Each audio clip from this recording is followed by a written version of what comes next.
What's up, YouTube? It's Wavy Zoe, and today's topic in 2024 is, should I join the Navy? Let's get into it. I have first on my list the process of things. We're gonna go through the process of things. The first is recruiting.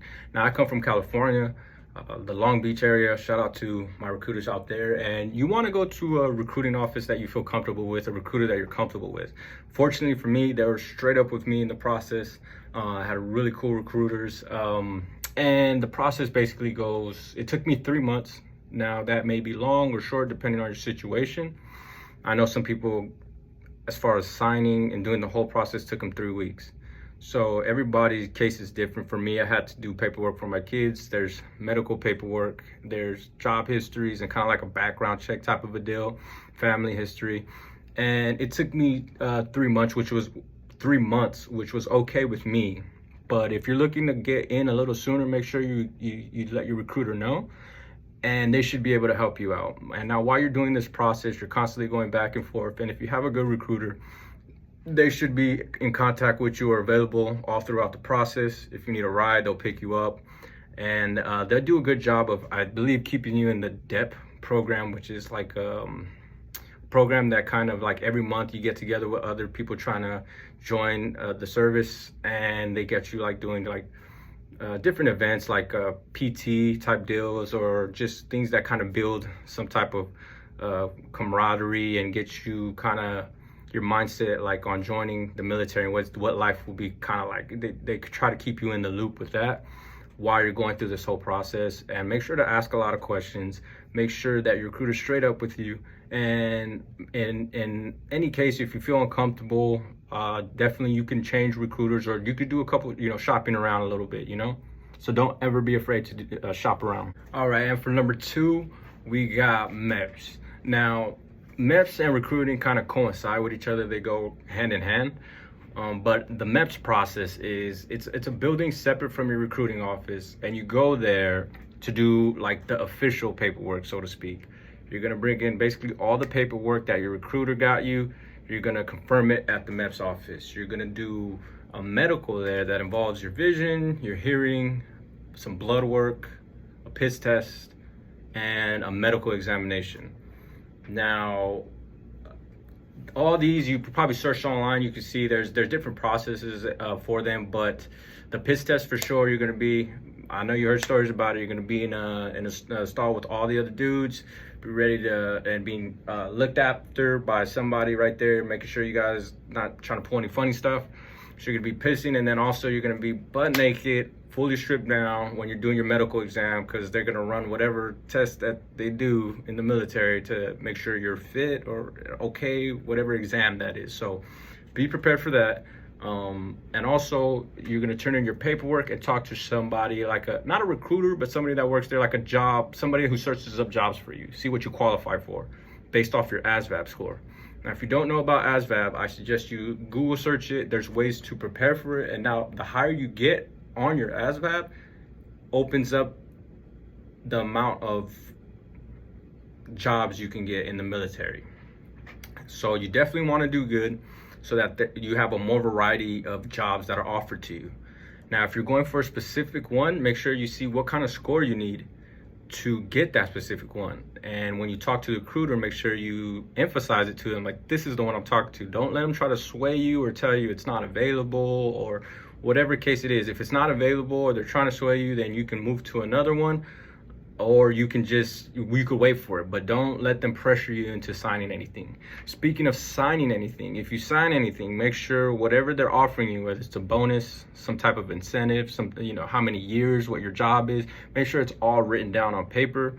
So that way it's not just word of mouth, because everything in the military, you need a receipt. You should have a copy and a receipt of everything in the military. So again, don't let them try to sway you. Definitely, it's your life, your decision. Take your time, look for what you want, and make sure you're comfortable with making that next decision of joining the military. Now, at the end of it all, the last time, you're gonna do a couple times at MEPS. You're gonna be back and forth recruiting MEPS. Your last time, you'll spend a night at a hotel next to the MEPS, all accommodations, paid for, your room, your food, they take care of everything for you. I suggest you pack a little to nothing, like the clothes you have on your back, maybe a cell phone, But that's it, man. They even provide shavers at where I was, shavers and shaving, gel and all that stuff. So just really pack light, because that last day you're gonna sleep, then you're gonna go to the MEPS office. They're gonna bunch you up with everybody going to Great Lakes. That's boot camp. That's the next step. And you're gonna be sent on your way to Great Lakes. And once you get there, be prepared for just a once in a lifetime crazy experience. For number 3, the next phase, you have your recruiting done, MEPS done. Now you get to boot camp. What do I expect? Now, everybody experience is different, and I'll try to just brush on a little bit of everything, but definitely anywhere throughout the video, if you have any questions, you have any concerns, any thoughts, make sure you comment, and I definitely will be checking them so I can kind of expand on every process through, and I can help you out as specific as you need, or if you just want a whole video to itself, make sure you let me know. But anyways, so boot camp, once you get there, they'll take everything you have, right? You see the videos, you get there on the bus. It was nighttime for us, kind of surreal. It's kind of a blur, honestly. You get there with like 100 other people. They got you lined up, and they start right away. That whole time you're there, it's so fast paced. It's so in your face. You don't even have time to like really fully sink everything in. But they get you there, they'll split you up, they'll start processing you. They take all your stuff, put it in a box. So like I said, don't bring much. They'll give you that phone call home, and you have to run through P days. I think it's 7 days of just processing you, getting your shots, that haircut. Dragon Lady is real, she's there. Shout out to the Dragon Lady. Meeting your recruiting division commanders, who's gonna be in your group. And it's 7 days of just kind of just getting into the actual boot camp and where you will be. And it's all I remember. I'm super tired all the time, hard to focus, and from sun up to sundown, there's a set schedule. Probably the easiest you'll have it, funny enough, in the Navy. You have a time for everything.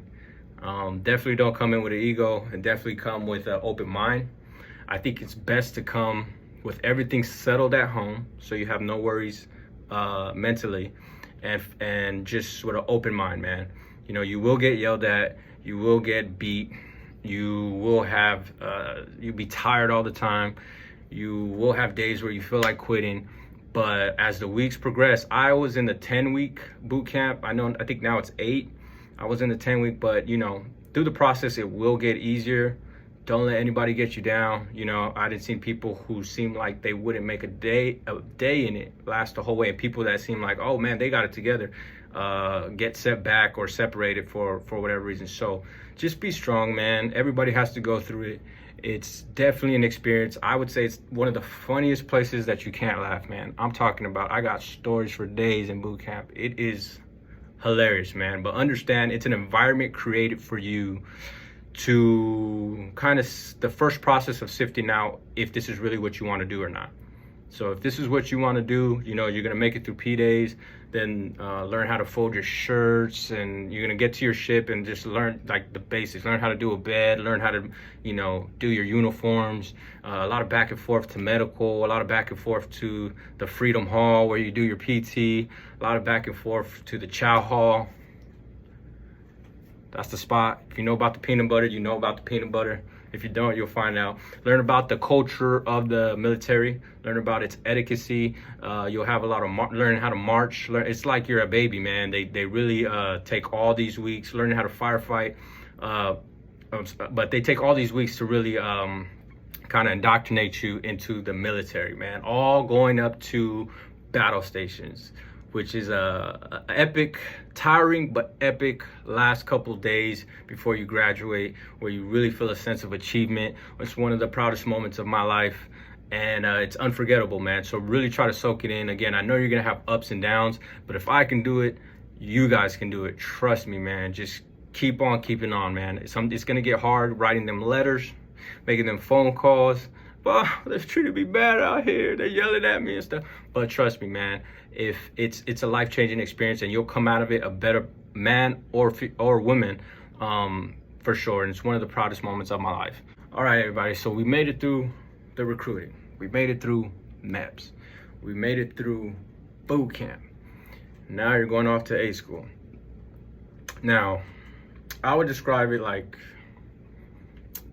going through boot camp is kind of like high school, man. Not even gonna lie, like everything is kind of set out for you, set in a schedule.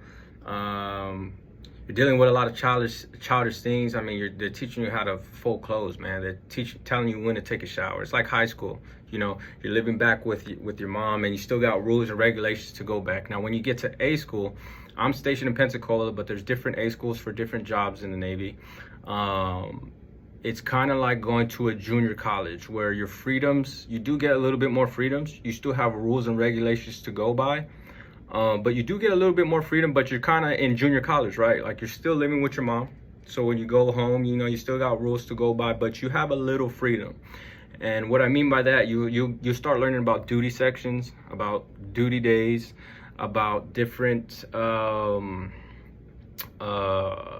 rates in the Navy. That means different jobs.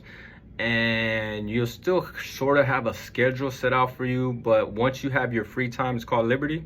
You have your free time, whether it's a couple of hours or whether it's the weekend, but you got to work your way up. They're like different phases: phase 1, phase 2, phase 3. That's where I'm at. We had phases. Phase 1, I think till 1600, you got Liberty till like 2000 Monday through Friday, but you had to be all uniform and you can't leave base. Stage 2, once 1600 hits, you can be in civilian clothes, and you can go off base a little bit, I think. And stage 3 is you can be in civilian clothes and you kind of like free to roam around as long as you're back by the allotted time. And on weekends, you can, you know, get a motel, get a hotel, or, you know, dip out into the town and do whatever it is you got to do as long as you're back for schooling. And A school, sometimes you got to wait to class up. Some take a couple weeks. Some take, like me, it took me 3 months to class up. And my class was like about 4 months long for mine, but everybody's different. And like I said, it's a nice change, especially fresh out of boot camp. You're gonna love it. You can use your phone whenever, for the most part, but you know, you still got to kind of work through your duty station, your duty section, and you'll still have work for the military basically, and your training. You know, you're there to train overall, so you'll still be doing that with whatever job that you have. Last but not least is C school. If you're fortunate to get a C school, I got a C school, and C school is like a 4-year college. Like that is a lot more freedom. Still quite not the fleet, but meaning like I got my own spot. You guys want to check out? It's like a dorm, right? I got my own spot, and you're pretty much only thing is training. My C school was about a month and a half extra, and it's basically, man, you could do what you want. What you just need to make sure you get to class, you're there on time. You stay there to however long, and once you leave class, you're free to do anything, man. You can go off of base, you can, you know, go to the store, go to the next, go to the gym. You choose your lifestyle, you do what you do. You still have to check in if, you know, if you get into any trouble, whatever, you still got a chain of command, right? You can't just take leave. You still got to like put it in through them and stuff. But as far as like being free, you got all the freedom that it will allow you as far as, you know, doing whatever it is you want to do. Make sure you're, you know, if you have any homework, you're doing that, but they're not checking up on you, or you don't have a duty section, you don't have a duty day. At least I don't. I was fortunate enough. And as long as you make it to class every day on time in the right uniform, and you know, they go there to learn, you'll be good to go. And it was that like I said, that's more comparable to like a 4-year, right? You're out of your mom's house, now you're, you know, away from your family officially, and nobody's running your schedule for you. You are in control of your own schedule. So, you know, with that comes great responsibility, you know. So make sure you're smart with that, and you try to put training first, because remember, the reason that you're there is for your training, you know. So don't get too loose with it. Definitely have fun, you're gonna need it, but ultimately you're there for training. And once that's over, you should be off to the fleet. What up, everybody? If you stay this long, you're a real one. Once again, just want to say, you know, in no way was this video like a detailed breakdown of any of the subjects that I talked about. But if you need me to get more specific, have any questions, maybe something I didn't touch on, or want me to go a little deeper, make sure you leave a comment, drop a like, subscribe. That really helps. Until then, have a good one, man.